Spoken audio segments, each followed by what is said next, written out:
أعوذ بالله من الشيطان الرجيم. بسم الله الرحمن الرحيم. لتبلون في أموالكم وأنفسكم ولتسمعن من الذين أوتوا الكتاب من قبلكم ومن الذين أشركوا أذى كثيرا وإن تصبروا وتتقوا فإن ذلك من عزم الأمور. وإذ أخذ الله ميثاق الذين أوتوا الكتاب لتبيننه للناس ولا تكتمونه فنبذوه وراء ظهورهم واشتروا به ثمنا قليلا فبئس ما يشترون.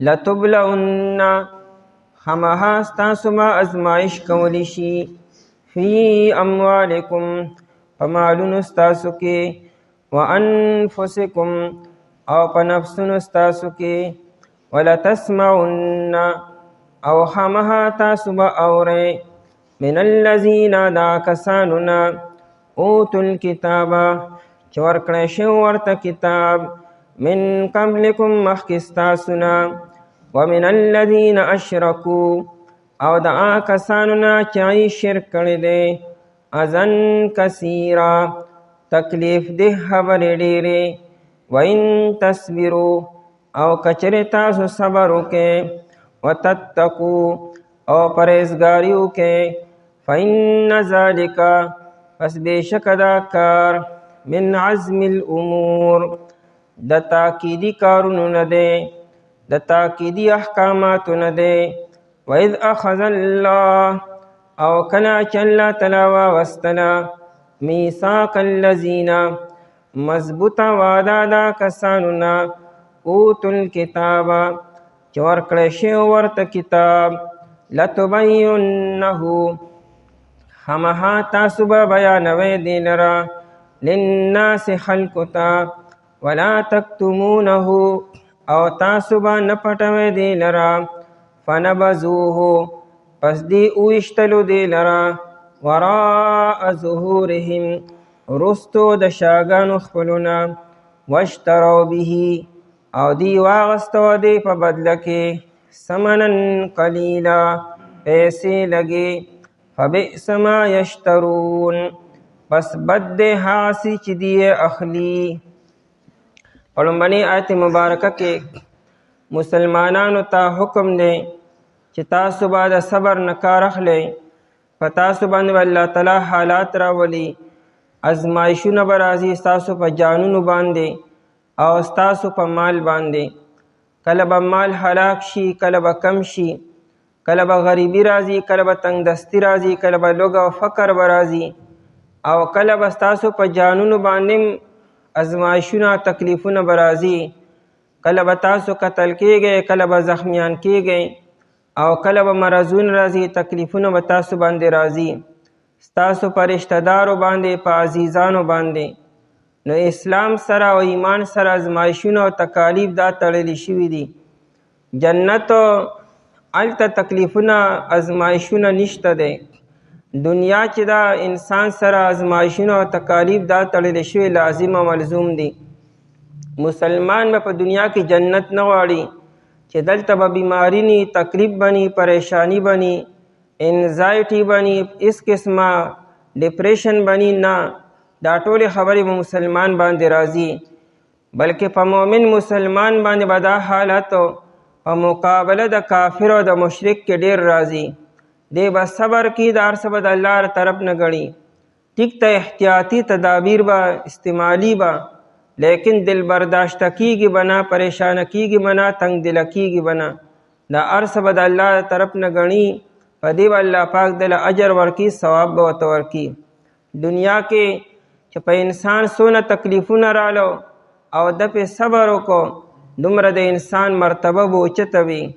سبا قیامت کې به هغه خلک چې په دنیا کې ډېر په آرام او په راحت کې وو چې ته تکلیف پې نه راغلی پریشانی پې نه راغلی حدیث کې راځي هغوی به دا آرزو کې چې زمونږ دا بدنونه او زمونږ دا سرمنې غوښې دا په کینچیانو کټ شوي نه خبه وه مونږ دې ټوکړي ټوکړي شوي دنیا کې چې په دغه تکلیف باندې مونږ صبر کړی او مونږ ته دنیا آخرت کې بیا ډیر زیات اجر ملو شي وي. نو دنیا کې آرام او راحت مغواړئ، د الله له طرف نه چې کوم حالات په تاسو باندې راځي په دې باندې صبر کوئ. لکه د احد په میدان کې چې وشو دا اتفاقا نه دي شوي، ټیک ته په ظاهره کې په اسبابو په میدان کې غلطي شوې ده، لیکن دنه پکې بلا حکمتونه دي. الله تاسو له ډیر اجر درکول غواړي. بل دا چې تاسو به ټیم په ټیم باندې د خپلو مخالفینو ناشنا خبرې به مورئ، هغوی به تاسو پسې مسخري به کي، استهزا به کي، تان به کي، عیبونه به لګي.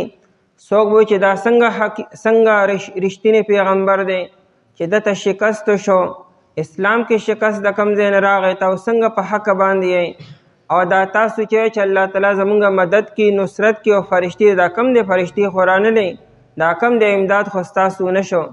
نو داسې قسمه خبرې به تاسو ته خلک شاټونه به در باندې خلک وهي، دا کاوا کې به خلک وهي، خو تاسو په دې باندې صبر کوئ. یعنې په دغه خبرو پریشانه کېږئ نه، په الله تعالی به نظر ساتئ، د الله تعالی په وعدو باندې آخرنی نجات او کامیابی به ستاسو وي. او دا یو تر قیامت پورې یو اصول دی هر مؤمن مسلمان ته، چې په هر مؤمن مسلمان باندې به حالات ډیر راځي. ان عظم الجزاء، لویه مرتبه چې دا او لویه ثواب چې دی نو دا په لوی مصیبت باندې دی. د انبیاء کرام علیهم السلام درجه ولې اوچته ده؟ ای باندې ازمایښونه ډیر زیات راځي. هغه د آدم علیه السلام نه چې شروع شي په نبی علیه السلام باندې، داسې یو نبی به پیدا نه کړي چې هغه باندې حالات نی راغلي، هغه باندې ازمایښونه نی راغلي، بلکې زیاتتر انبیاء کرام باندې ازمایښونه سخت تکالیف راغلي دي.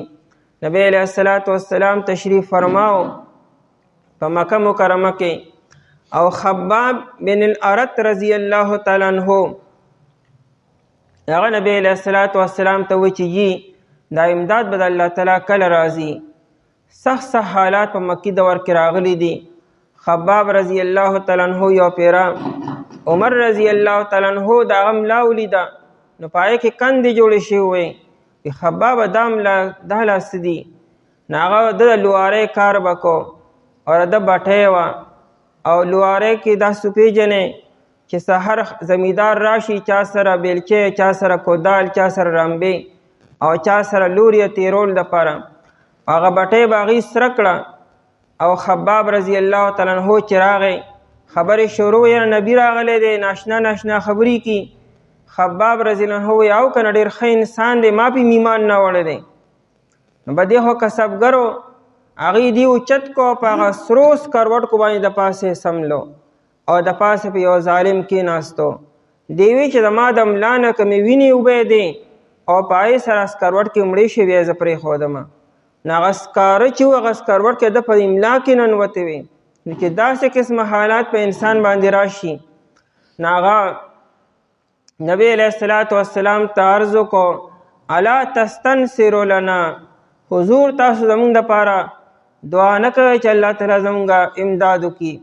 نو نبی علیه السلام رانیغ شو او یې فرمایلو په تاسو باندې خو هغه حالات نه دي راغلي چې کوم مخکنو امتونو باندې راغلو. او بیا نبی علیه السلام فرمایلو یو سړی به راوستلی شو او هغه په سر باندې به اره کېښودلی شوه. منشار ارې ته وي په عربۍ کې، منشار به د هغه په دې سر باندې کېښودلی شوه، هغه به په سر نه به تر خپو پورې 2 ټوکړې به کو. بیا هم هغه د خپل مذهب نه دی اړېدلی. یو سړی به په یو ونې پورې په یو ستن پورې وتړلی شو، او د اوسپنې په منګزو باندې به دغه د سر نه او دغه د بدن نه به غوښې راشکولې شوې، بیا هم هغه د خپلې لارې نه دی اړېدلی. په تاسو خو لا دغه حالات نه دي راغلي. نو اسلام سره دا خبرې تړلې دي. انسان چې څونه الله ته نږدې کېږي دونه تکلیفونه به سیوا راځي. دا لپاره دی چې څوک په دروغ باندې دا دعوه ونه کړي چې زما الله سره محبت دی. الله سره چې محبت کوي بیا به دې خبرو ته ځان به ټینګی چې الله تعالی محبت صرف د خولي نی. صحابو په رښتینې الله سره محبت کو نو حالات پې سخت رالو. دا لپاره دی چې تر قیامته پورې څوک بیا په خولې دا خبره ونه کړي ککي چې ځان دې خبرو ته بیا ټینګ کړي. یو صحابي نبی علیه السلام ته وویل که نه جي تاسو سره مې جي مینه محبت دی، نبی علیہ السلام خیال کوه ګورې څه وایي ته د خوري خبرې نه چې الله ستاسو مې محبت دی. نبی علیہ السلام وایي چې ما سره په حقیقت کې محبت کې نو حالاتو ته ازمایښون داسې ځان تیار کا لکه څنګه چې اوبه د بر نه ښکته په تیزۍ سره دقه شان حالات به باندې راځي. انبیاء کرام علیهم السلام درجه ډېره اوچته ده ځکه چې باندې ازمایښونه ډېر زیات راغلي دي او دا خو به سبا قیامت کې په میدان کې پته لګي چې کوم انسان ډېر اجرونه حاصل کړو دا په څه وجه باندې د دقه حالاتو ازمایښونو د وجې نه. نو لومړنۍ آیت مبارکه کې مؤمن مسلمان ته تسلي ده تر قیامته پورې په دې خبرو باندې به پریشانه کېږي نه دل برداشته کېږي نه او داسې چاته به نه ګورئ چې پلانکې خو ډېر په آرام او په راحت کې او په مزو کې دی هر څه بلکل 20 په 20 باندې دي او په موږ باندې دا حالات او ازمایښونه دي او دا نیستي ده او دا دي هغه دي نه. شکر د الله تعالی دا کوئ او صبر کوئ کوشش کوئ دا نه چې کوشش به نه کوئ لیکن دا چې ناشکري به هم نه کوئ داسې پړه کې به هم دا خبرې نه راولئ په خوله به هم نه راولئ چې هغه د الله تعالی ګیله او شکوه ترې نه جوړه شي. او په دویم آیت مبارکه کې د یهودو مذمت بیانې چې دین الله تعالی دا وعده اخیستې وه چې تاسو به د الله د کتاب بیان کوئ د هغې احکامات او معنی به خلکو ته بیانوئ واضح احکامات به خلکو ته بیانوئ لیکن دی څه وکړو دی هغه واضح بیان ونه کو چې کوم ځای کې بیان پکار و اکه ځای کې به بیان نه کو چې کوم ځای کې یو خبره د حق بیانول پکار دی که چېرې ته خاموشي اختیار کړې نو حق ګډوډ کېږي دی به اکه ځای کې خاموشي اختیار کړه او دا خاموشي صرف د دنیا او د خواهشاتو لپاره او یادا چې د الله احکامونه بدلول به حکم به یو شانتي او دی به د پیسو دپاره او د عهدې دپاره او د مخاطب د وجې نه به هغه حکم دی بل شان بیان کو نو وعده ترې څه اخیستې شوی او دی څه وکړو. دا موږ ته هم دا تعلیم دی چې هر مؤمن مسلمان سره چې څه نه څه قدر علم دی او صحیح علم دی ورسره دی به دا پټي نه دا به دی مخکې بیاني به خاص طور چې کوم دی کې د حق بیان پکار دی او واجب دی هلته به خامخا بیانې. لتبلون کې دا لام دپاره تاکید دی او دا هرې کې دا نون چې دی در پاسه شدم دی د نورم تاکید پیدا کو یعنی دا خبره ګورې بلکل یقیني ده دا بلکل د کاڼي کرښه ده دا به خامخا کېږي دا کېدی نشي چې تاسو د بغیر ازمایښونو پاتې شي ازمایش به خامخا راځي په تاسو باندې. لتبلون دا لام دپاره د قسم دی چې خامخا دا کار به کېږي. لتبلون خامخا ستاسو ازمایش به کولی شي فی اموالکم په مالونو ستاسو کې و انفسکم او په جانونو ستاسو کې ستاسو ازمایش به کله د مال په لاره باندې کېږي او کله د جان په لاره. دا مال یې د جان نه مخکې کو حالانکې جان مخکې او مال وروستو دی. انسان دنیا ته خالی لاس راشي نو بیا ورسره مال راشي خو دلته مال مخکې کو. تفسیر قرطبي وی چونکې د مال تکلیفونه د مال ازمایشونه سیوایي د انسان په جان باندې تکلیفونه کم راځي او په مال باندې ډیر راځي نو دی وجه نه د اموالکم یا مقدم کو.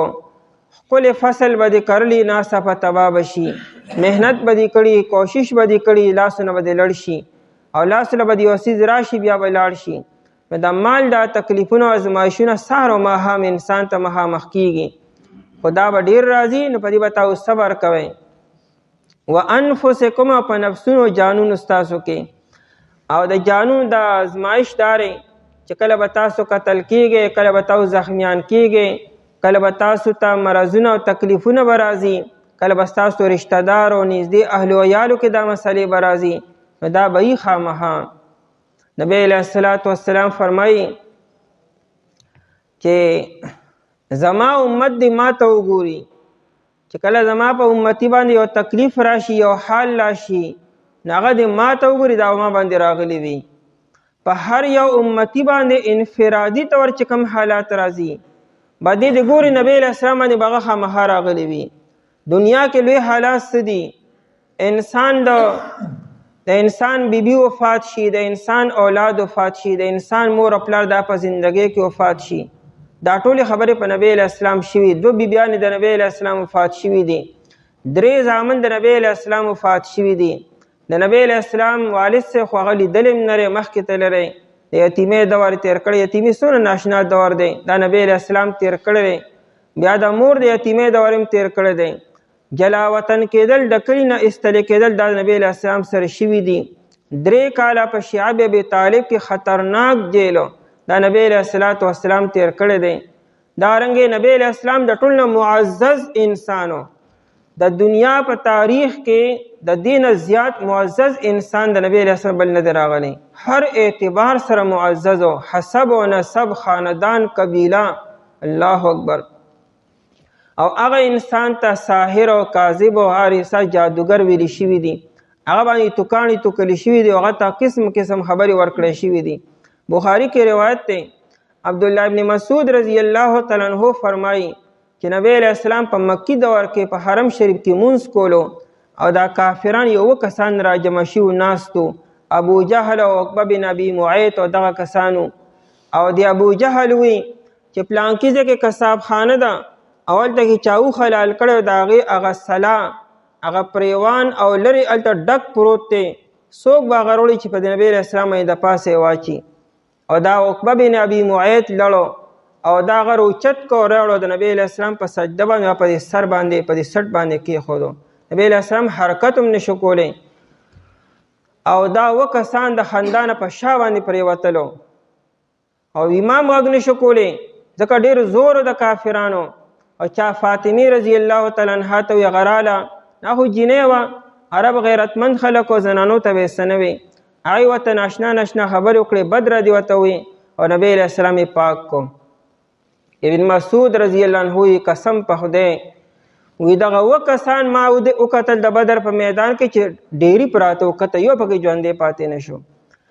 نبی علیہ السلام هغې ته بیا هیرې وکړې، وی اللهم احصهم عددا، ای الله ګوره شمېرې کې چې یو تنده نه پاتې نشي. نو الله تعالی هم اک شان وکړه، 2 کسان مردار شو. اوس د نبی علیہ السلام ته کې پاک انسان باندې دا گند غورځولو، نو دا د نبی علیہ السلام سره کم کار نه شوی. لورانو ته طلاقونه شوي دي، د نبی علیہ السلام 2 لورانو ته.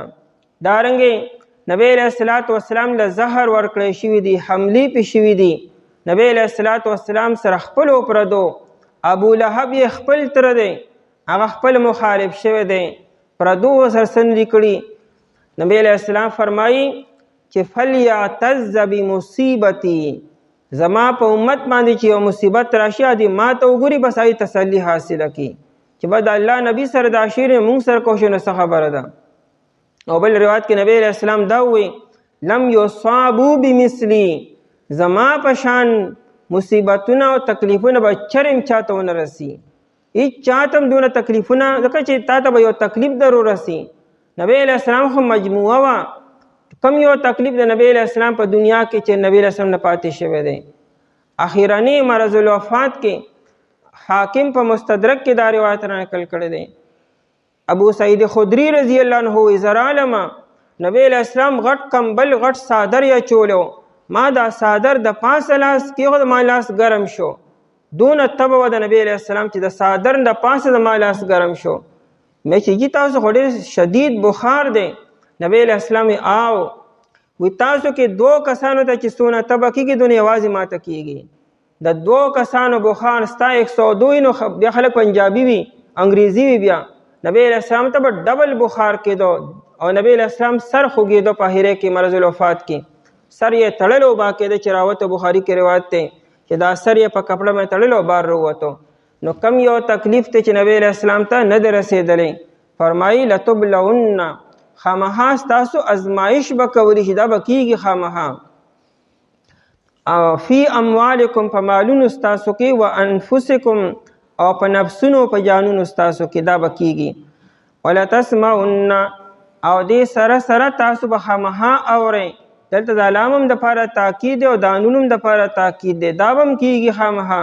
خامخا تاسو به اورئ من الذین اوتوا الکتاب، د هغه کسانو نه چې ورکړی شوی د ورته کتاب، یهود او نصارا، د هغې نه به هم تاسو اورئ. نو څه به اورئ؟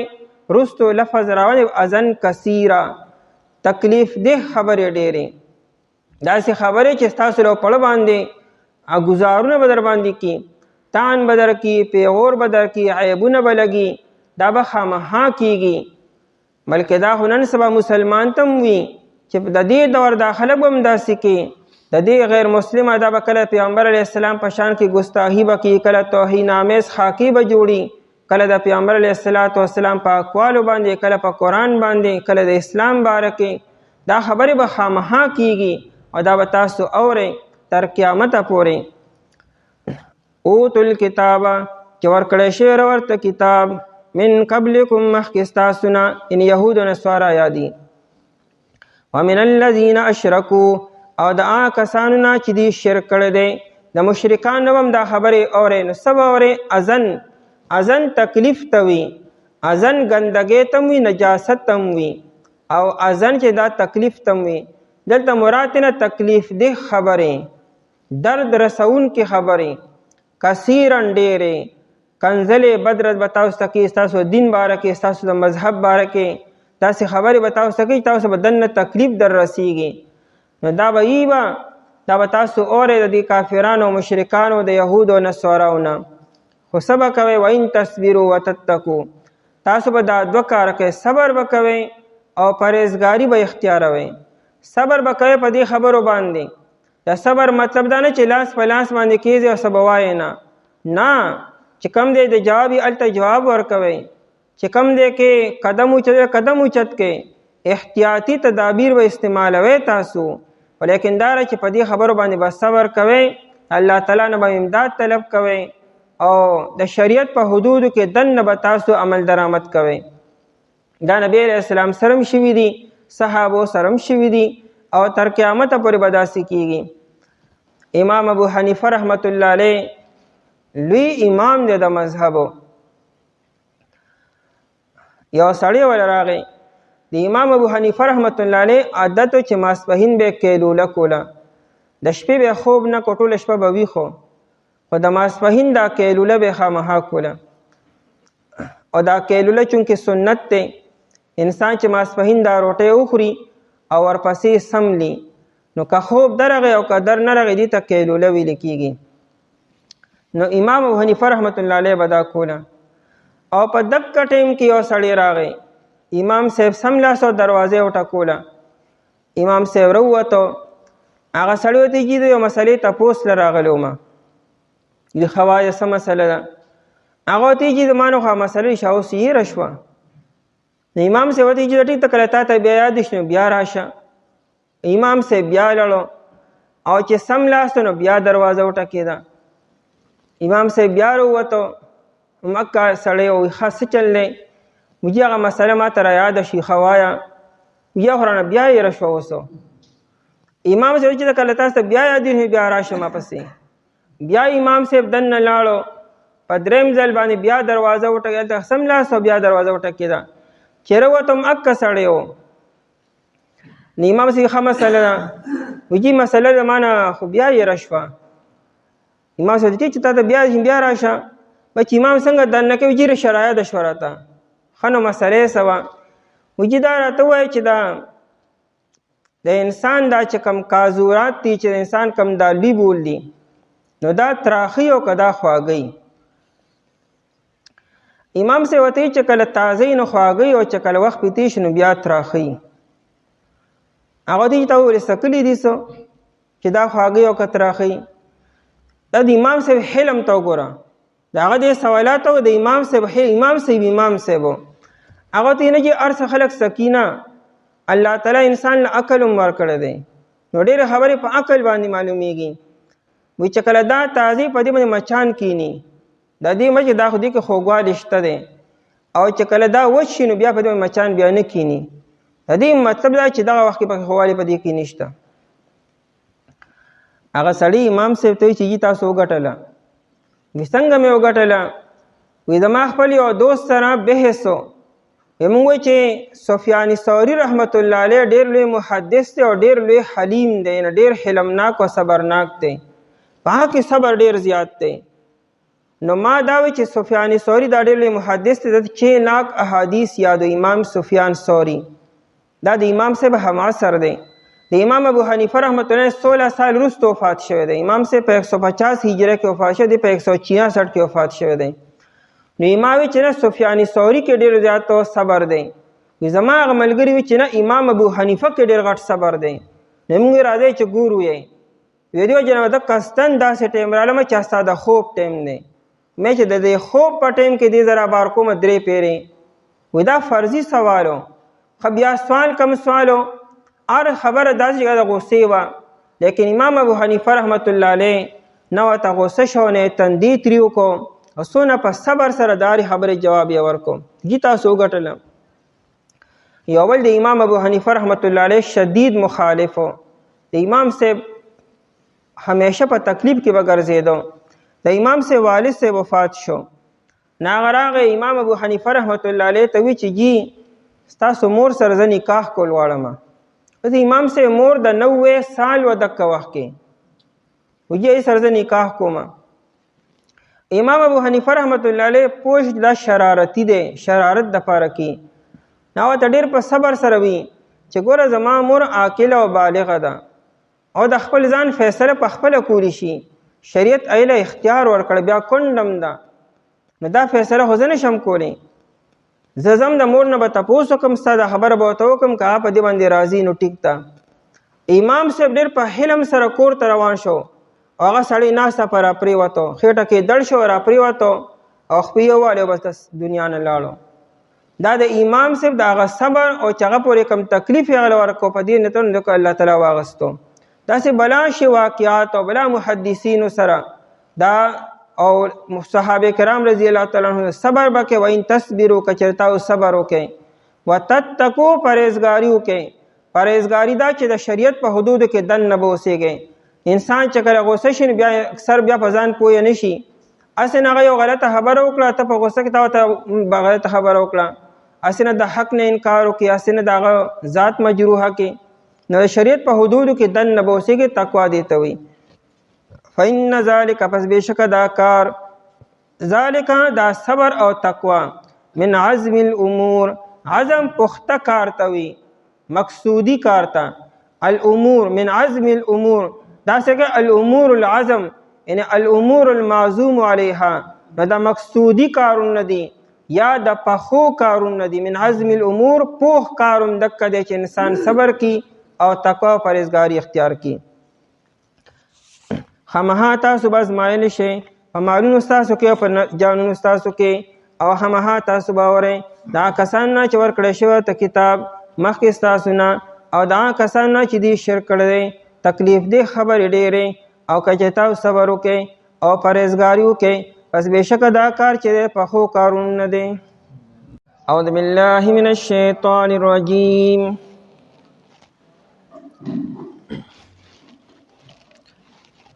بسم الله الرحمن الرحيم. لا تحسبن الذين يفرحون بما أتوا ويحبون أن يحمدوا بما لم يفعلوا فلا تحسبنهم بمفازة من العذاب ولهم عذاب أليم. ولله ملك السماوات والأرض والله على كل شيء قدير. لا تحسبن الذين تګمان مکوا پاکستانو باندې یفرحون چې دی خوشحالیږي بما په کار اتو چې دی کړی دی ویحبون او دی خوښوي ان یحمدو دا خبره چې ردی تعریف وکړی شي بما په کار لم یفعلو چې دوی نه دی کړی. فلا تحسبنهم پس ته ګمان مکوه په دې باندې بمفازة په د خلاصي موندلو من العذاب د عذابنا ولهم عذاب علیم او د دې دپاره دردناک عذاب دی. ولله او خاص الله تعالی دپاره ملک السماوات والارض بادشاهی د اسمانونو د ځمکې ده. والله على كل شيء قدير او الله تعالی په هر یو څیز باندې قدرت لرونکی دی. اړمنی آیت مبارکه کې د یهودو د یو ناکاره صفت بیان دی او مقصود د هغې مذمت دی.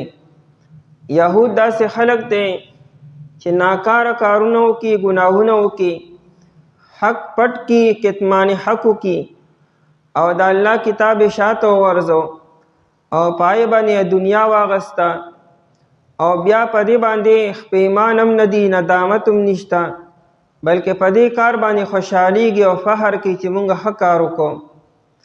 او بیا هغه کارونه چې دی نه دي کړي، یعنې د خیر کار چې ته نه دی کړی او د هغې باوجود په دې امید باندې چې خلک زمونږ تعریفونه وکړي چې دا ډېر ښه خلک دی. یو کار دې سره کړی نه دی ښه کارو او دا امید ساتي چې خلک زما تعریف وکړي، او بل خوا یو ناکاره کار دې کړی دی، هغې باندې نه ندامت شته، نه پښیماني شته، بلکې الټا. نو آیت مبارکه کې د دې دا ناکاره صفت بیاني او مقصود دی امت ته تنبیه او خبرداری دی چې تاسو کې دا صفتونه چې ترانه شي چې هسې نه تاسو یو غلط کار وکئ او بیا پای باندې خوشحالی کوئ او فخر کوئ او یو کار تاسو سره کړی نه دی او د هغې باندې د خلکو نه تعریف امید ساتئ، تمه ساتئ، نو داسې کار چېرته ونه کوئ. لا تحسبن، ته ګمان مه کوه. خطاب نبی علیه السلام ته دی او یا هر یو مخاطب ته دی. لا تحسبن دا ګمان چرته مونه کې. تحسبن کې هرې کې دا نون د تاکید دپاره دی، یعنې هرګز دا ګمانونه کې.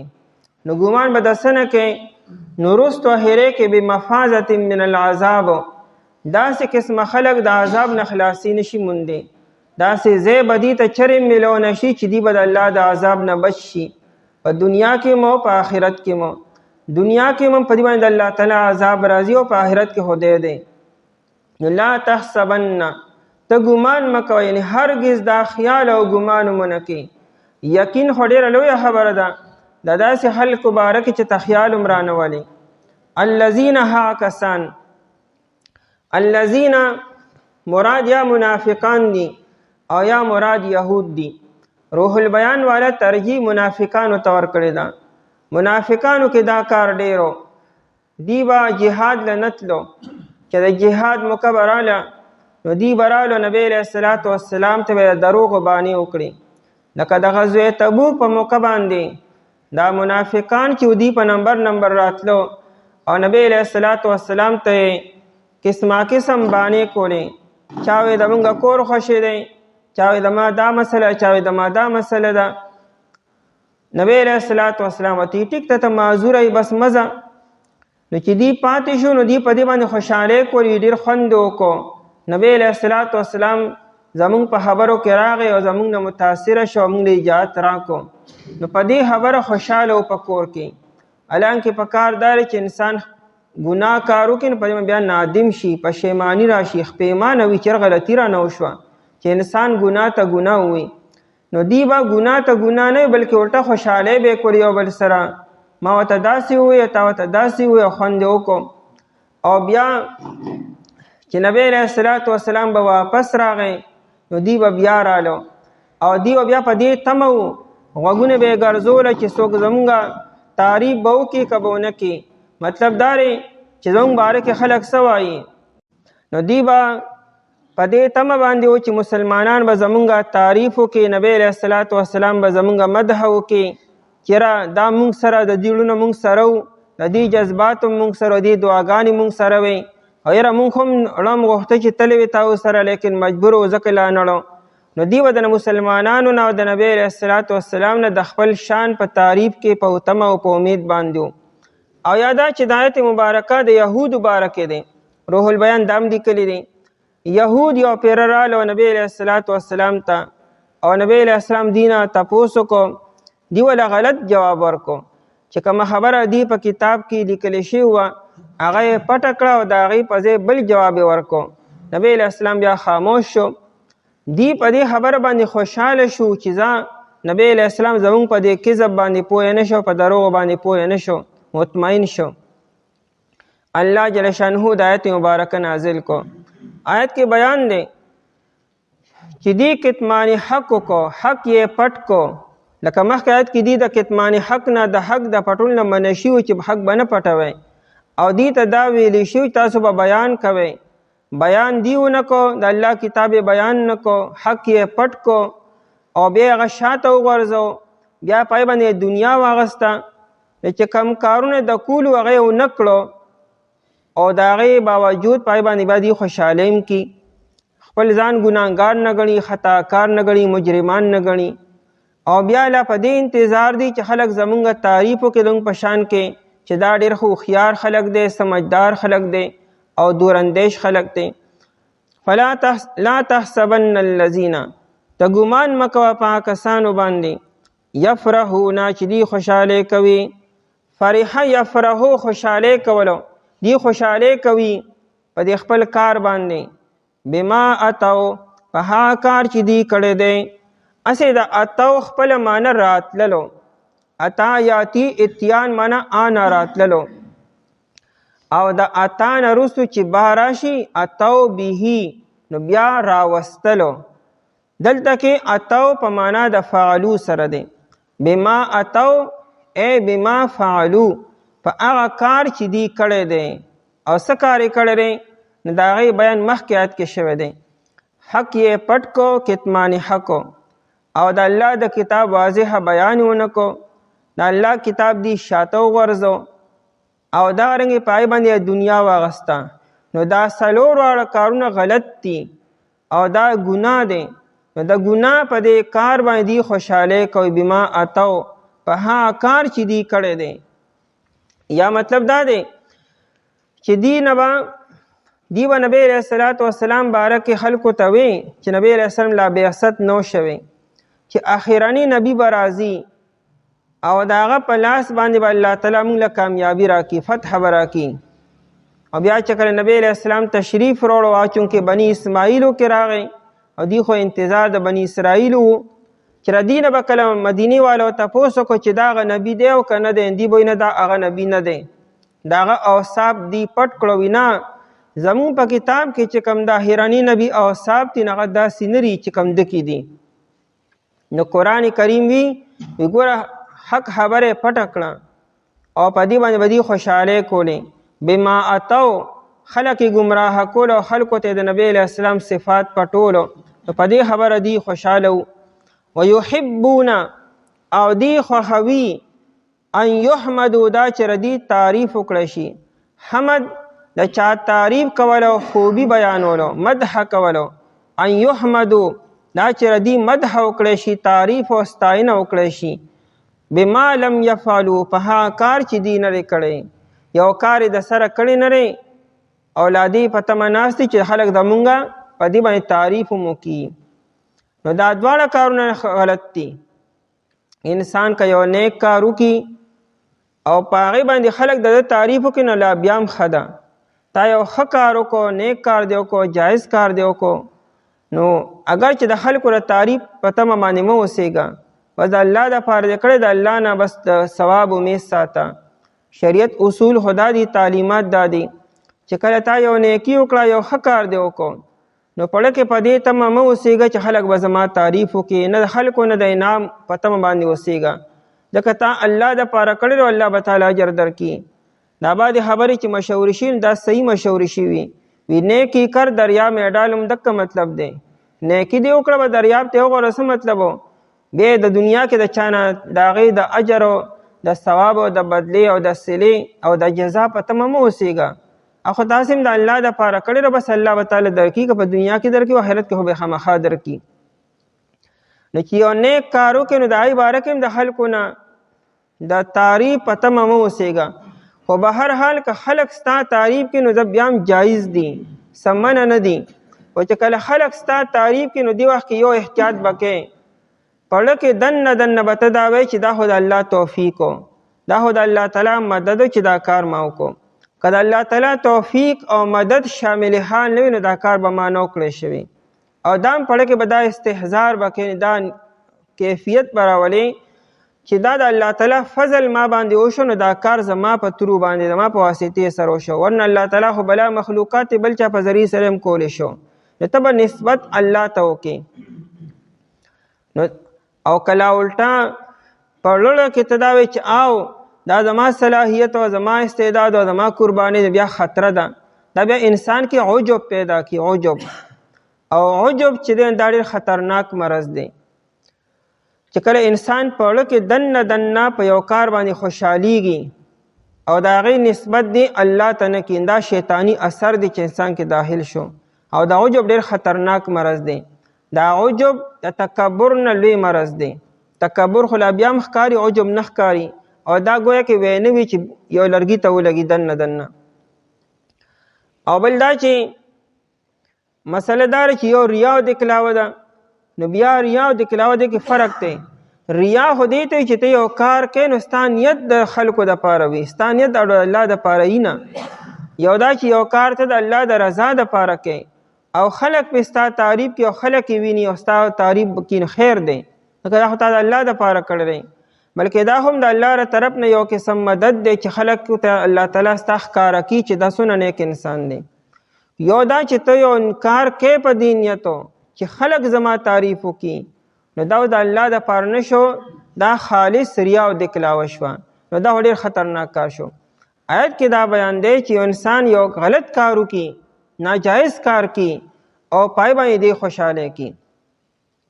نو فرمایي چې بما اتو په هغه څه او په هغه کار چې دی کړی دی. ویحبون دی خوښوي ان یحمدو دا چې دی تعریف وکړی شي بما په هغه کار لم یفعلو چې دی نه دی کړی. روح البیان لیکلی دی وی په دې امت کې هم داسې خلک شته دی چې هغوی به هم داسې وکړي چې هغوی به کی به یو غلط کارو، کی به یو ناجایز کارو، خالص د الله د حکم نه خلاف به یو کار کی او دیو پای باندې خوشحاله وکي. او ادارنګي الټه بلا په دې انتظار چې خلک مونږ ته پاک دامن وي او خلک مونږ ته نیک وي، خلک مونږ ته خدمتګار وي چې دا د خلکو د قوم خدمتګار خلک دی. آیات کې دا مسله دی امت کې هم داسې خلک کېدی شي. دې وجې نه قرآن کریم دا خبره کوي. نو خطر هم د مونږ دپاره او یو تعریف هم دی. خطره دا ده چې اسې نه که یو انسان کې دا مرض وي چې مرض د ځانه وباسي، او که یو انسان کې نشته دی خوشحاله شي په دې خبره. فلا تحسبنهم پس ته ګمان مه کوه په دې باندې. نو بیا فلا تحسبنه مخکې لا تحسبنه بیا دوباره وي ګورې ګمانونه کې په دې باندې. بمفازة مفازه اصل کې کلو میدان ته وي، هغه میدان چې کلو وي فراخه وي ای ته مفازه وي. اوس په معنی د خلاصي موندلو د کامیابی راځي. دې کلو میدان ته ولې مفازه وي؟ انسان چې کلو میدان ته راشي دشمن نه ځان بیا بچ کوي که لرې لاړې، نو دې وجې نو ته مفازه وي. نو بمفازتن معنی خلاصي موندل که مصدر میمی شي او که نه ظرف مکان شي نو بیا معنی څه د خلاصي د موندلو ځای. بمفازتن دواړه کې دي شي، یا معنی د مصدر میمی بمفازتن په خلاصي موندلو سره یا بمفازتن هغه ځای د خلاصي موندلو. نو دا من العذاب د بمفازتن دپاره بیان دی. دا خلاصي موندل د څه نه؟ د عذاب نه. من العذاب د عذاب نه، او د عذاب نه مراد د دنیا عذاب دی. آخرت کې خصم څوک نشي بچ کېدی، دنیا کې به هم دی بچ نشي اگر چې ډېرې حیلې والي وکړي، ډېر تدبیرات وکړي او دی باندې دنیا کې هم د الله عذاب راغی. دا یهود چې وو نو دی کې څه قتل شو، لکه کعب بن اشرف او ابو رافع. دا دوه لوی لوی سردارانو او ډېر سازشي ذهن دي. د اسلام خلاف او د نبی علیہ السلام خلاف بدی دا سازشونه کولو. نبی علیہ السلام د دې دواړو باره کې وایي دین او ما څوک خلاص کړي، د کعب بن اشرف نه او د ابو رافع نه. بس دوه صحابه لاړو او دی ډېر په ناشنا تدبیر سره دی قتل کړو. کعب بن اشرف هم قتل کو او ابو رافع هم قتل کو. او دا چې کوم نور یهودو چې کوم دا سازشونه چا کولو نو څه بیا جلاوطن شو او څه دارنګې دا څه قتل شو په میدان جنگ کې. او کچرې فرض کا منافقان ته نه مراد شي نو منافقانو بیا رسوا شو. نبی علیہ السلام د هغې بیا نومونه واغستلو. بل دا چې قرآن کریم مکف موقع د منافقانو ذکر وکړو چې منافقان داسې خلق دی او منافقان داسې خلق دی، نو ټیم په ټیم د دې بیان کېدو، د رسوایی او ذلت بیانېدو. نو دا عذاب شو د دنیا چې ذلت او رسوایی شوه، من العذاب د عذاب نه. ولهم عذاب علیم، او د دې لپاره عذاب دردناک دی، یعنې آخرت کې به ته ملاویږي عذاب، خو دردناک عذاب به وي. ولله خاص الله تعالی لپاره دی ملک السماوات والارض، بادشاهي د اسمانونو د ځمکې، د اسمانونو د ځمکې پیدا کول او فنا کولو، چاله ژوند ورکول، چاله موت ورکولو، چاله ثواب ورکول، چاله عذاب ورکولو، د دې هر څه اختیار الله سره دی. والله الله تعالی چې دی علی کل شیء قدیر، په هر یو څیز باندې قدرت لرونکی دی. یعنی آیا الله تعالی انسان له عذاب ورکولی شي وي؟ او الله په دې باندې قادر دی عذاب ورکولی شي. چې د اسمانونو د ځمکې بادشاهي هغه سره شوه، نو دا منځ کې چې صحیح دام د الله تعالی په اختیار کې شو. الله خو هر چې چاله هر څه کې ورکي. والله علی کل شیء قدیر، اصل کې عبارت دا سره والله قدیر علی کل شیء، الله تعالی په هر یو څیز باندې قدرت لرونکی دی. ته ګمان مه کوه په کسانو باندې چې دوی خوشحالۍ کوي بما په هغه کار چې دوی کړی دی، او دوی خوښوي دا چې د دوی تعریف وکړی شي په هغه کار چې دوی نه دی کړی. پس ته ګمان مه کوه په دې باندې د خلاصي موندلو د عذاب نه، او دوی لپاره عذاب دردناک دی. او خاص الله تعالی لپاره بادشاهي د اسمانونو د ځمکې ده، او الله تعالی په هر یو څیز باندې قدرت لرونکی دی. اعوذ بالله من الشیطان الرجیم، بسم الله الرحمن الرحیم. إن في خلق السماوات والأرض واختلاف الليل والنهار لآيات لأولي الألباب الذين يذكرون الله قياما وقعودا وعلى جنوبهم ويتفكرون في خلق السماوات والأرض ربنا ما خلقت هذا باطلا سبحانك فقنا عذاب النار. إن في خلق السماوات، بشکا په پیدا کولو د اسمانونو د ځمکې کې، والارض او د ځمکې کې، واختلاف الليل والنهار، او پتلو راتلو د شپې او د ورځې کې، لآیات خامها نهی دی، لأولی الالباب د پاره د عقل د خاوندانو، الذین دا خلق دی، یذکرون الله چې دی یادوي الله تعالی لرا، قیاما په ولاړه، وقعودا او په ناسته، وعلى جنوبهم او په طرفونو خپلو باندې، ویتفکرون او دی فکر کوي، فی خلق السماوات والارض په پیدا کولو د اسمانونو د ځمکې کې، ربنا ای رب زمونږه، ما خلقت هذا نه دی پیدا کړی تا دا، باطلا بیکارا، سبحانک پاکی د تا لره، فقنا عذاب النار پس بچ کی مونږه د عذاب د اور نه. په دې آیتونو کې د الله جل شانه د قدرتونو او د دلایلو بیان دی چې عقلمند انسان له پکار دی چې د الله تعالی په دې قدرتونو کې غور او فکر وکړي. دی به په خپله په دې نتیجه باندې ورسیږي چې د دې پیدا کوونکي یو ذات دی، او هغه د هر څه بې مقصده او فضولو او بې مطلبه نه دی پیدا کړي. آیت مبارکه په دې موقع نازل شو چې یو پیره مشرکانو نبی علیه الصلاة والسلام ته ووایي چې که ته د الله تعالی رسول او نبی نو د صفا دا غر زمونږ دپاره د سرو زرو جوړ که، دا به یو دلیل شي، نشانی بشي او معجزه بشي ستا په نبوت باندې. الله تعالی دا آیتونه نازل کړو چې تاسو نشانی غواړئ، دلیل غواړئ، اسمان ته وګورئ، ځمکې ته وګورئ، په دې کې لږ غور او فکر وکړئ څومره دلایل موجود دي، څومره نشانات او معجزات موجود دي چې هغه دلالت کوي د الله تعالی په توحید باندې. آیاتونه چې نازل شو نو عطا ابن ابي رباح رحمه الله مشهور تابعی دی. دیوی چې زه عایشې رضی الله تعالی عنها ته رالمه، دی استاده وه. ما ته چې یې د نبی علیه الصلاة والسلام یو عجیبه واقعه راته بیان که. نو عایشې رضی الله تعالی عنها ووی چې د نبی علیه السلام کومه خبره عجیبه نه ده. او بیا راته ووی چې یو پیره نبی علیه السلام د شپې راغی زما نمبرو او سملاستو او بیا راته وی چې عایشې ماله اجازت راکه چې زه لږ الله تعالی یاد کړم. بیا نبی علیه الصلاة والسلام پاڅېدو او د نفلو نیت یې وتړو او نبی علیه السلام په قیام کې ډېر زیات وجړلو.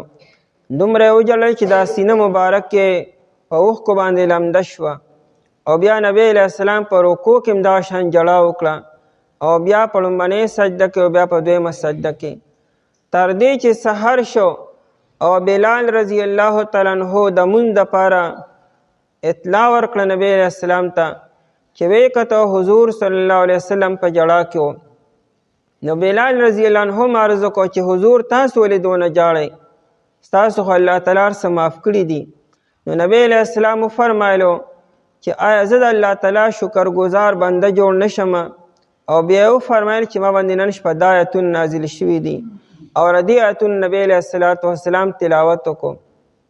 او بیا نبی علیه السلام وفرمایلو چې ویل لمن قرأها ولم یتفکر فیها، هلاکت او تباهی د هغه چا دپاره ده چې هغه دا آیتونه ووایي او بیا یې پکې فکر او سوچ ونه کړو. آیتونو کې دا مضمون بیانوي چې د الله په دې کائنات او قدرتونو کې فکر وکړه، سوچ وکړه او دې په دې آیتونو باندې تیر شو او د فکر او سوچ ونه کړو. نبی علیه السلام به چې د شپې را پاڅېدو نو دې آیتونو ورد به یې کولو. ګڼو روایتونو کې دا مضمون موجود دی چې نبی علیه السلام به د شپې را پاڅېدو، اول به یې دا سترګې ومږلې. طریقه به دا وه چې د دواړو کټو ګوتو په دې شا باندې به نبی علیه السلام دا دواړه سترګې داسې ومږلې او د هغې نه بعد به نبی علیه السلام د دې لسو آیتونو تلاوت وکړو، د ان فی خلق السماوات نوالې تر آخره پورې. ابن عباس رضی الله تعالی عنہ فرمایي د ده ترور میمونه رضی الله تعالی عنها د نبی علیه السلام بیبي ده. ابن عباس رضی الله عنہ ترور ته ویلو چې کله نبی علیه السلام ستا په نمبر کې نو ما ته به وایي چې زه د نبی علیه السلام د شپې معمولات ووینم. او بیا چې د میمونې رضی الله تعالی عنها نمبر نو دی وی زه ترور سره سملاستم او ځان مې اوده کړی نه و، ګورم به چې نبی علیه السلام به د شپې څه معمولات کی. او نبی علیه السلام پاڅېدو، دواړه سترګې یې ومږلې، خوب یې وتښتو او د هغې نه بعد نبی علیه السلام د دې آیتونو تلاوت وکړو. نو نبی علیه السلام به د شپې چې را پاڅېدو د دې آیتونو تلاوت به یې خامخا کو. د دې وجې نه ابوهریره رضی الله تعالی عنہ فرمایي چې نبی علیه السلام کان یقرأ 10 آیات من آخر سورة آل عمران. نبی علیه السلام به د سوره آل عمران د آخرني 10 آیاتونه به یې لوستلو. عثمان رضی الله عنه داسې وي چې من قرأ آخر آل عمران، چې چا د سوره آل عمران آخرني آیتونه یعنی دا 10 آیتونه ولوستلو نو دا داسې شوه کتب له قیام لیلتنو، دله د ټولې شپې د قیام یعنی د الله په دربار کې د ولاړې اجر و ثواب لیکلی کېږي. یعنی انسان چې سملی نو دا 10 آیتونه دی وایي نو دغه شپه په خوب کې تېره کړه، سهار مانځله پاڅېدلی دی، لیکن د الله په نیز باندې په قیام کې د شپه تېره کړې ده. دې 10 آیتونو د خوب په ټایم کې تلاوت پکار دی او چې انسان تهجد له راپاسي یا سحر مانځله راپاسي هغه ټایم کې نو دې آیتونو تلاوت پکار دی. ان فی خلق السماوات او یو قول داسې رشان نزول بارکې چې کافرانو نبی علیہ الصلوۃ والسلام ته وی چې ته مونږ ته داسې یو دلیل پیش کا، یو نشانی یو معجزه مونږ ته پیش کا چې هغه د الله تعالی په توحید او په یووالي باندې دلالت کی. وی داسې یو نښه مونږ ته وښیه. الله تعالی د آیتونه نازل کړو چې یو نښه یادوئ، د کائنات هر قدرت ته ګورئ، هر مخلوق ته ګورئ، هغه د الله تعالی په توحید باندې دلالت کی. شیخ الهند رحمه الله، مولانا محمود حسن دیوبندی رحمه الله دارالعلوم دیوبند لومبني طالب علم دی محمود. هغه یو شعر دی، هغه وی تصرفات جہاں واعظ رب ہے سن لو، ہر تغیر سے صدا آتی ہے ففہم ففہم. د کائنات کې دا څومره تبدیلی چې کیږي، دا اوس نن لږ ساعت مخکې ورځ او دا شپه شوه، دا شپه د کوم ځای نه راغله، دا کوم خوا تللې وه او راغله د کوم ځای نه، په کوم ترتیب سره راغله، او داسې ناسته پره چې موږ نو خبره چې شپه ورځ کوم خوا راغله، شپه کوم ځای ته، په دې وخت کې ورځ کوم ځای کې را، او دا ولې په ترتیب سره راځي. د شپې او د ورځې منځ کې ګیپ ولې نشته، وقفه ولې نشته دی، فاصله ولې نشته، دا شپه مؤخر کېږي ولې نه، او دا د سردي په دې کې څوک راولي، او دا ګرمي د ورځې ولې راشي، او دا څنګه د انور روزانه په ټایم باندې راخیږي. چېرته اعلان نشو چې نن به ورځ نه راخیږي، جوټي به وي. سپوږمۍ په خپل ټایم باندې راخیږي، دا ستوري ده، دا څومره لوی ناشنا نظام دی، دا دې کې څونه ناشنا تبدیلی کېږي. دا هر یو تغیر او دا هر یو تبدیلی، دا هر تا ته آواز کی انسان زه اسې نه کېږم، دا شاته څوک شته، یو قوت او یو طاقت او یو ذات داسې شته چې هغه دا په ترتیب سره راولي، او انسان په دې باندې لږ سوچ او فکر وکړي. ان فی خلق السماوات، بېشکه خلق پیدایش ته وي، پیدا کول او جوړولو ته وي، په جوړولو د اسمانونو، په پیدا کولو د اسمانونو، والارض او د ځمکې کې. نو صرف اسمان نه، تمام اسمانی مخلوقاتو، اسمان خو لا مونږ لیدلی نه دی، مونږ خو لا ځمکه پوره ونه کته. نن انسان څونه ترقي وکړه، د لا ځمکه پوره ونه کړه چې دا ځمکه د الله تعالی، انسان لا خپل ځان هم پوره ونه کتو، څونه ترقي کړې ده. نو د اسمان ته وګوره، بیا په اسمان کې تمام مخلوقاتو ته وګوره، که هغه انور ده، که سپوږمۍ دي او که ستوري دي. دا انور او سپوږمۍ په اسمان کې نه دي، اسمان خو ډېر زیات لرې دی. انور او سپوږمۍ خو دلته نږدې دي، ځکه انور خو د ځمکې نه 9 کروڑ میل فاصله کې دی، 9 کروڑ میله، خو بیا هم د ځمکې ته نږدې دی. اسمان خو د دې نه ډېر زیات لرې دی، خو چونکې زمونږ ته چونکې لرې ښکاري، موږ وایو چې دا اسمان کې دي، حالانکې دا اسمان کې نه دي. دارنګې سپوږمۍ خو بیا نور هم ډېره ښکته ده، خو دا ټول د اسمان مخلوقاتو کې حسابېږي. والارض او ځمکه، نو ځمکه او د ځمکې تمام مخلوقاتو، که هغه وچه ده او که هغه لمدره، که دریابونه دي او که غرونه دي او که صحراګانې دي او که ځنګلات دي، او بیا په دې کې دننه چې څومره مخلوقات دي دا ټولو. واختلاف اللیل، اختلاف تلل راتللو او بدلیدل را بدلیدلو. واختلاف اللیل، اختلف فلان فلانا عرب وي، نو دا هغه وخت کې وي چې کله دوه کسان د یو بل نه رستو راشي، یو مخکې راغی بل ورپسې رستو راغی، نو عرب وي اختلف فلان فلانا، پلانکې د پلانکې نه رستو راغی. نو واختلاف اللیل والنهار، او پتللو راتللو د شپې او د ورځې کې، دا لیل یې مخکې کو، نهار یې رستو کو، شپه مخکې راځي ورځ رستو راځي. دا اوس چې کومه شپه دې وخت کې راغلی ده، نو دا د نننۍ ورځې سر نه وه، نننۍ ورځ خو تېره شوې ده، هغې شپه بېګا تېره شوې ده. دا اوسنۍ چې کومه شپه ده، دا سبانۍ ورځې سره ده، ځکه یې لیل مقدم کو. واختلاف اللیل والنهار، او پتللو راتللو د شپې او د ورځې کې. نو تللو راتللو یو مطلب دا دی چې شپه راشي نو ورپسې ورځ راشي، نو بیا شپه راشي نو بیا ورپسې ورځ راشي. دا ولې ټول عمر ورځ نه ده، او دا ولې ټول عمر شپه نه ده، یو حال ولې نه دی، دا څوک بیا بیا راولي په ترتیب سره. او دارنګې اختلاف اللیل والنهار دا هم مطلب دی چې دا شپه او ورځ ټول عمر یو شانتي نه، یو برابر نه. کله شپه اوږدېږي نو ورځ لنډېږي، او کله ورځ اوږدېږي نو شپه لنډېږي. لکه په ژمي کې شپه اوږده وي نو ورځ لنډه وي، د ورځې حصه ورو ورو په شپه کې شاملېږي نو شپه اوږدېږي. او دارنګې په اوړي کې ورځ اوږده وي نو شپه لنډه وي، نو د شپې حصه په ورځ کې شاملېږي نو ورځ لویږي. نو دا څوک داسې کی؟ او درېیم مطلب یې دام دی چې په تمامه دنیا کې شپه او ورځ یو برابر نی. دنیا یو ده، یو انور او یو سپوږمۍ دي، لیکن چرته شپه لنډه وي، چرته شپه اوږده وي. په یو زمانه کې په یو ټایم کې به یو دی کې به شپه لنډه وي، بل دی کې به اوږده وي. دنیا کې داسې ملکونه هم شته چې هلته کې 22 غنټې هغه شپه وي او 22 غنټې ورځ وي. داسې دنیا کې شته چرته 2 غنټې شپه او 22 غنټې ورځ.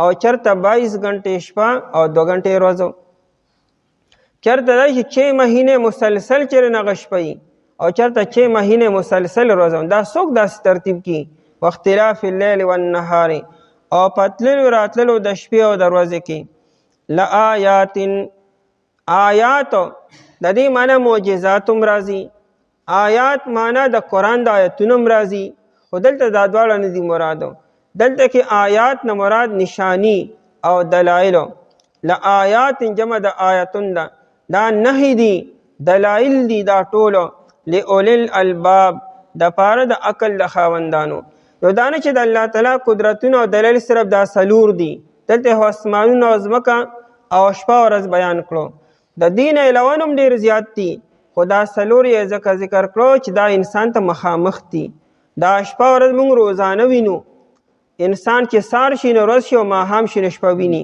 چې کته ګوري ځمکه ده او چې بره ګوري اسمان دی نو دا نه چې ګنې صرف دا سلور دی نور هم ډېر زیاتو الله تعالی قدرتونه دي خو څه د انسان په نظر کې دی د انسان د سوچ نه بار دي نو دا سلور یې ځکه ذکر کړو لأولی الالباب اولو جمع د زو ده زو معنی صاحب او الباب جمع د لب ده لب مغز توي خلاصې توي لب لباب د هر یو سیز مغز هغه اصل وي د انسان مغز څه دی د عقل دی نو ځکه د الباب معنی عقل کیږي صاحبان د عقلو خاوندان د عقلو انسان کې خو صرف عقل دی عقل ته لرې کا نو دغه وجود دی دغه سترګې او دغه غوږونه او دغه سر دی او دغه خپې او لاسونه دي خلک یې لیونی دی نو د لیوني سخکر نه راخیږي خو د لیوني عقل نشته دی نو بیا دغه حرکتونو ته وګوره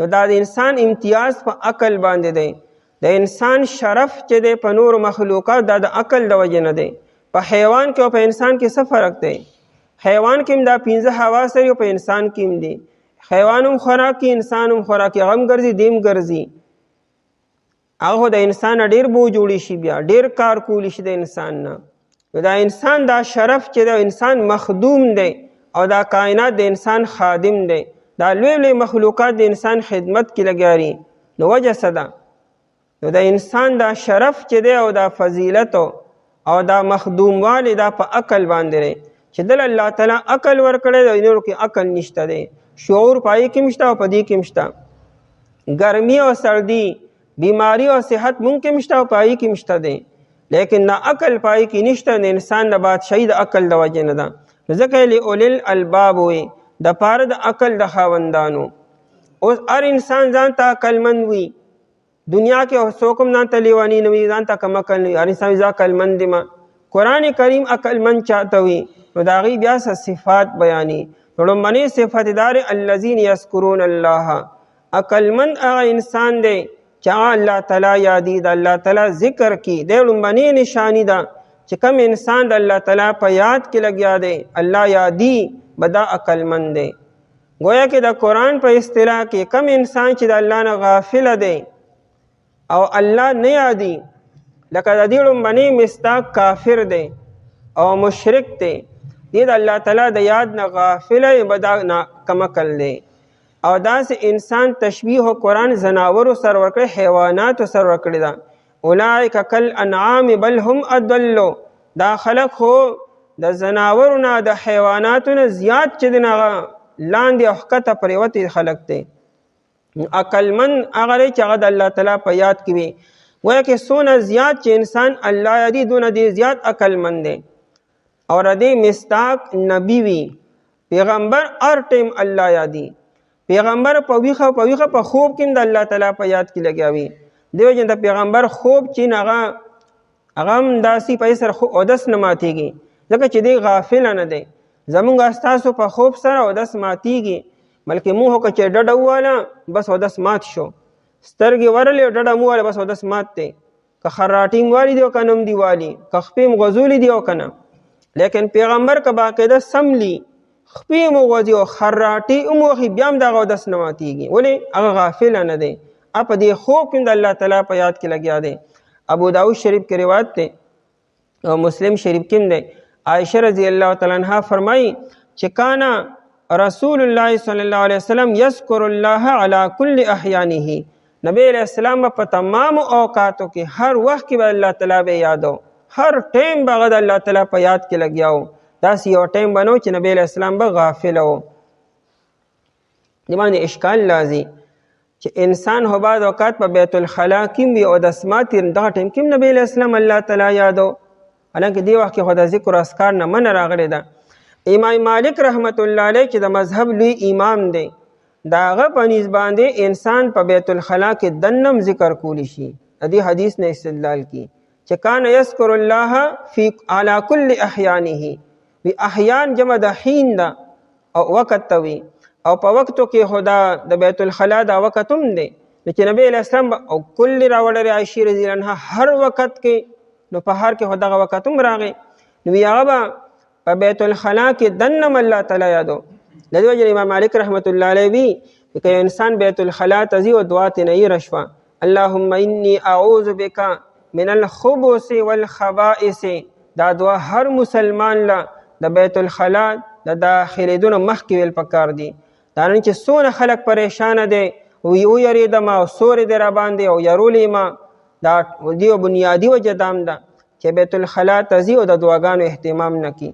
دا سرکش شیطانان چیري، خبیث شیطانان مذکر او مؤنث دواړه دا په بیت الخلا کې دن اوسیږي، او دا یار دغه شان ورغه بس هغه هلته کې کینی تنګي کی بیا انسان پریشان وي. نو دی وجه دام ده. نو امام مالک رحمت الله علیه که یو انسان بیت الخلا ته تو دعا ته نه رشوا او دن نیم بیا باقاعده ویلی شي. لیکن موږ جمهور وایو چې نه، بیت الخلا کې دن به ذکر هم نه کې، دنیوي خبرې هم نه کې، او که د انسان دعای رشوي ده نو بس پاتې شوه. البته پړه کې ویلی شي، الفاظ په خوله باندې نه وایي، خو پړه کې به دا دعا ځان ته یاد کړي او پړه کې به ذکر وکړي، نو بس کافي ده. بهرحال نبی علیہ السلام به هر ټیم د الله تعالی په یاد کې و، چونکې نبی هر ټیم الله تعالی یادي، د لوی عقلمند وي، د نبی نه لوی عقلمند بل څوک هم نه. چې څوک څومره الله تعالی یادي دومره دی عقلمند دی. لهذا پیمانه هر انسان سره خپله ده، خپل ځان ته روز څونه وخت کې الله تعالی یادوم او څونه د الله نه غافل یم، دومره عقلمند او دونه کم عقلي. الذین یذکرون الله، عقلمند هغه خلق دی چې دی یادوي الله تعالی لره. یو ذکر دی او یو ذکر دی. ذکر چې د زال د لاندې زیری، نو معنا خوله باندې الله تعالی یادول، په ذکر په جواب باندې یادولو، او ذکر پړه کې یادولو ته ذکر ویل کېږي. ظاهر به د خو خبرې نه کی، خدا پړه کې استهزار الله تعالی مهته کولو، دا د ذکر دی. د جبې دا ذکر دا واسطه د مقصود نه دی، د جبې دا ذکر مقصد دا دی چې انسان پړه کې الله تعالی یاد کی. و دیو جنہ که انسان په جبه الله تعالی یادي او ګناه کی، هغه الله یادي د الله نه غافل دی. یعنی په جبه الله کی او د الله نه غافل دی، ځکه مقصود د جبې د یادولو نه د زړه یادول دی. کله کې الله تعالی نه یادې نو دا ته صرف د جبې هغه پریکټس کې ورزش کې مقصد حاصل نشو. د دوی جن صرف په جبې باندې به اکتفا نکو. دا نن خلق څونه وظایف کی، آیت کریمه 100 لاکھ پیره، 70,000 پیره وظیفه، او په میاشتو باندې وظیفې خلق کی او مقصد نه حاصلېږي. وجه سره صرف د جبې ذکر شروع دی. وظیفه کی او د وظیفې نه هوی چې سوی ما، یعنی وای وظیفه او د وظیفې صرف الفاظ او معنا او مقصد باندې نه خبرو، او کیفیت یې نشته، د دې وجه نه هغه مقصد هم نه حاصلېږي. صحابه کرام رضی الله عنهم دونه وظیفې چته نه دي کړي. دا نن چې څونه خلکو تسبیح واړولې، دونه تسبیح کم دی کې اړولې دي، یو پیره به وي بس خبره به وشوه. شرحبیل ابن حسن رضی الله تعالی عنہ په یو غزوه کې او یو علاقه کې یو کله وه، کله نه فتح کېده، او هغه څونه وخت هغې محاصره کړې وه لیکن فتح کېده نه. بس په جذبه کې راغی لا اله الا الله، بعد الا الله دا ضرب لګولو چې الا الله ویلو سره کله په ځمکه باندې همواره شوه. نه خدا نه چې ګنې او یا زره پیرې ووایي، نو وایو به او یا زره پیرې، ولیکن دا چې مقصد صرف الفاظ دهرایي ني، بلکې د هرې وظیفې معنا مفهوم او کیفیت محتوي، بیا انسان چې کې بیا اثر پیدا کیږي. یذکرون الله، دی یادوي الله تعالی لره قیاما په ولاړه، وقعودا او پناستا، وعلى جنوبهم جنوب جمع د جنبن ده، او جنبن دې طرف ته اړخ ته وي تشي ته وایي، وعلى جنوبهم په اړخونو خپلو باندې په طرفونو خپلو باندې. نو مراد د دې تمام احوال شو، انسان یا ولاړی یا ناستی او یا ملاستی. نو د دریو حالتونو نه علاوه بل حالت د انسان نشته. نو مطلب انسان هر ټیم کې الله تعالی یادي. او یادي نه مراد مونځ دی چې مونځ به انسان په ولاړه کې که د ولاړې طاقت نه بیا په ناسته به کوي، که ناستې طاقت هم نشته بیا په ملاسته باندې کوي. عمران ابن حسین رضی الله تعالی عنه چې و دته 2 مرضونه و، یو د بواسیر مرض وته، بخاری کې روایت ته کان مبسورن، دته بواسیر مرض ډېر خطرناک و. دویم دته د استسقا بیماری و. استسقا دې ته وایي چې د انسان د خېټه وپړسېږي، دې کې دننه اوبه وشي، نه اوبه ترې نه بیا لرکي، نو اکثر بیا خلک داغونه ورکي. دته د استسقا بیماري هم وه د خېټې ده، او دارنګې د بواسیر مرض مو. نو دې 30 سالو او دویم کول دا چې دې 32 سال په بستر باندې پروت و او دې بیمارۍ کې دې مبتلا و. د بیمارۍ اکثر روایتونه دن راغلي دي چې د بیمارۍ په حالت کې به مونځ څنګه کوي او دس به څنګه کوي، د پاکې او د ناپاکې ټول. نو دته نبی علیه الصلاة والسلام ویلو چې صل قائما، مونځ کوه نو په ولاړې کوه. نو فإن لم تستطع، که په ولاړه مونځ نشي کولی، طاقت نه لري، نو بیا فقاعدا، بیا په ناسته کوه. او بیا ورته وایي که چېرې فإن لم تستطع که دې طاقت هم نه لري نو فعلى جنب، بیا په ملا په اړخ باندې کوه. خو د مونځ معافي چې کوم نشته دی، انسان به ولاړه باندې کي، کني په ناسته به کي، کني نو په ملاسته باندې به کي. نو فرمایي چې بیا منځونه ته بیا مراد دي. ويتفکرون فی خلق السماوات، او دی فکر کوي په پیدا کولو د اسمانو د ځمکې کې، په دې کې فکر هم کوي. الله تعالی په ذات کې به فکر نه کوي، د الله تعالی په مخلوقاتو کې به فکر کوي. لکه فی خلق السماوات وي، فی صفاته یا فی ذاته، ونه چې د الله په ذات او په صفاتو کې به فکر نه کوي، گمراه بشي. دا شیطان چې دا انسان تراشي، دی انسان ته یې ستا پلار هو پلان کېری، دغه پلار پلان کېری، بیا هغه پلان کې، بیا آخره کې آدم علیه السلام، او بیا د آدم علیه السلام الله تعالی پیدا کو. د دې یو کلیه روزي چې د هر موجود دپاره یو موجد پکار دی. یعنی چې کم یو مخلوق تا تخکاری دا موجود دی، نه دا چا جوړ کړی دی، نو د هر موجود دپاره یو موجد ایجاد کوونکی پکار دی. دا قاعده ترې نه روزي. بیا شیطان انسان ته وي ښه چې د الله تعالی موجود دی، چې الله تعالی به چا موجود کړي وي، د الله نه مخکې څوک وي. نو دې وجې نه حدیث کې راځي چې کله انسان دې ځای ته ورسېږي نو فوراً بسې آمنت بالله، ته به چې ما د الله تعالی په ذات باندې ایمان دی، او به دا سوچ بیا پرېږده مخکې مه ځه کني ګمراه به شي. ځکه وایي د الله تعالی په ذات کې به فکر نه کوي، ځکه د انسان عقل ډېر زیات محدود دی، او د الله تعالی ذات او د الله تعالی صفاتو د ادراک څوک کولی شي. د الله تعالی په مخلوق کې به فکر کوي. ويتفکرون، او دی فکر کوي فی خلق السماوات والارض، په پیدا کولو د اسمانو د ځمکې کې. دا فکر چې کول دی، مراقبه کولو، نو دا یو روایت کې داسې دی، ابن عباس رضی الله تعالی عنہ فرمایي تفکر ساعت خیر من قیام لیلتنا، یو ساعت یعنی یو گھنټه د الله تعالی په دې کائنات کې فکر کولو، دا د یوې شپې د قیام نه بهتر دی. او دارنګې بل روایت کې نبی علیہ السلام فرمایي چې فکرة ساعت خیر من عبادت 60 سنة، د یو گھنټې فکر کولو دا د 80 کالو د عبادت نه بهتر دی. نو دا چې انسان عبادت پریزي، او دا فکر چره دا په عبادت کې اصل کې جان پیدا کی، پای کې کیفیت پیدا کول د لپاره دا فکر کولو. د انسان په دې کائنات کې فکر شروع کی، او بیا ګوري چې الله جل جلاله اشنا مخلوقات پیدا کړي. ربنا ای رب زمونږه، یعنی یقولون دیوای ربنا ای رب زمونږه، ما خلقت هذا باطلا، ندی پیدا کړی تا دا باطلا. باطل اصل کې ختمیدون کې ته، زائل کیدون کې ته. دلته کې باطل معنی بے فائدې، بے مقصد او فضول، یعنی یا بس. سبحانک، پاکی د تعالی را، یعنی ته پاک کې د هر قسم ته د بې فایدې کار کولو نه، د فضول او د عبث کار کولو نه پاک یې. چې دا دومره کائنات تا پیدا کړي او بې فایدې کار خو ته کښېنه، نو مطلب چې دا هر څه تا په مقصد دپاره پیدا کړي دي. نو فقنا عذاب النار، کې دا امر دی، بچ کې مونږه، وساتې مونږه عذاب النار، د عذاب د اور نه، چې مراد ترې جهنم دی.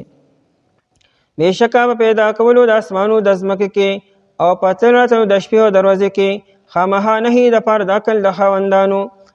عقلمند هغه خلک دی چې دی یادوي الله تعالی لره په ولاړه او په ناسته او په اړهونو خپلو، او دی فکر کوي په پیدا کولو د اسمانو د ځمکې کې، وای دی ربه زمونږه نه دی پیدا کړې تا ده بې مقصده، پاکي ده تا لره، پس وساتې مونږه د عذاب د اور نه.